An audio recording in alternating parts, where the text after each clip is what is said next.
Hello नमस्कार दोस्तों, स्वागत है हमारे चैनल पे। भोजपुरी के नए नए गाने और नए नए न्यूज़ सुनने के लिए हमारे चैनल को सब्सक्राइब करें और बेल आइकन को दबा दें ताकि हमारा नोटिफिकेशन मिलते रहे।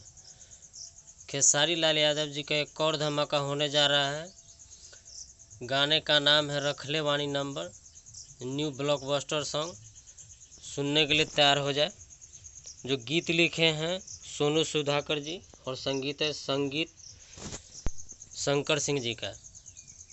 जो कल सुबह यानी 20 तारीख सुबह 6 बजे में स्पीड रिकॉर्ड भोजपुरी से रिलीज हो रहा है। रखले वाणी नंबर। इस गाने को गाए हैं खेसारी लाल यादव जी और अंतरा सिंह प्रियंका जी। जो बहुत ही ज़बरदस्त टॉप गाना है, ब्लॉकबस्टर सॉन्ग। फिर से एक बार जोड़ी खेसारी लाल यादव और अंतरा सिंह प्रियंका जी का। ऐसे ही भोजपुरी के नए नए गाने सुनने के लिए हमारे चैनल को सब्सक्राइब कर दें। ऐसे ही भोजपुरी के नए नए गाने सुनने के लिए हमारे चैनल को सब्सक्राइब करें और बेल आइकन को दबा दें ताकि हमारा नोटिफिकेशन मिलता रहे। देखने के लिए धन्यवाद। Thanks for the watching.